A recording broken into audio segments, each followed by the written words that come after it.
The Syrian army is clearing the eastern town of al-Sukna of ISIL terrorists. It was captured by government troops at the weekend and is being regarded as one of the most significant victories in recent months. We spoke to the Syrian army's information chief.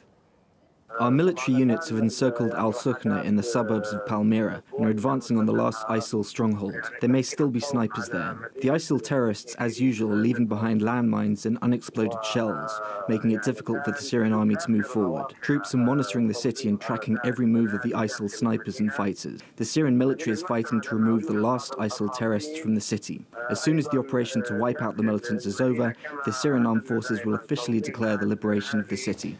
RT's Rupley Video News Agency has filmed exclusive video from inside the town. Al-Sukna is the last Islamic State stronghold in Homs province, and the retaken town is about 50 kilometres from the border with Deir ezZor province, which is still mostly under ISIL control.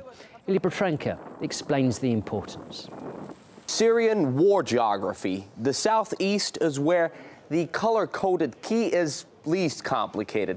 Government-controlled red versus ISIL-held black, divided by one long desert front line. And it's just shifted to the right of a town called al-Sukna.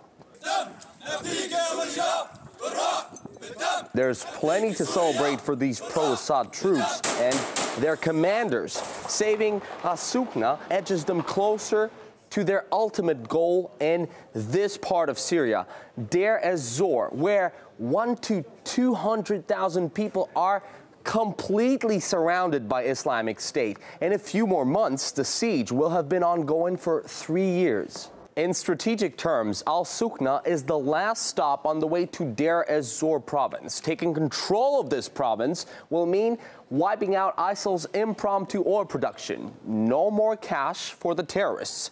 From al-Sukna, the government troops can also push to the north, and if they can reunite with fellow soldiers in the Raqqa province, ISIL's forces will end up kettled in the geographical heart of Syria.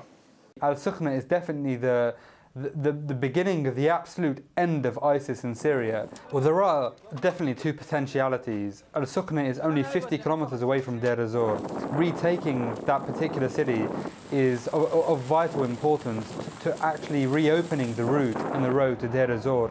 Now, the other option is to actually link up with the forces coming in from the northwest. Now, that would create a huge pocket of remaining ISIS forces. I think that the army will potentially link up with what's left of the other forces, and at the same time they will push for Deir ez-Zor in the quickest form and the way possible. We've seen the Syrian army gaining ground and then relinquishing it. Some tough lessons in war geography have been learned. Those trapped in Deir ez-Zor can breathe momentarily with relief, but there's still a long way to go. Well, as Ilya mentioned there, Deir ez-Zor has been under siege for years, and locals told us about the dire conditions they faced living in the shadow of ISIL. As ISIS terrorists raided our house, my 13-year-old cousin was staying with us. I hid her in a water tank so that the terrorists didn't take her as a slave. Terrorists from Iraq execute civilians in the streets and leave bodies lying there for up to 5 days. I secretly drove my sons out of the city. Otherwise, ISIS militants would recruit them by force, inject psychotropic substances and later use them as suicide bombers.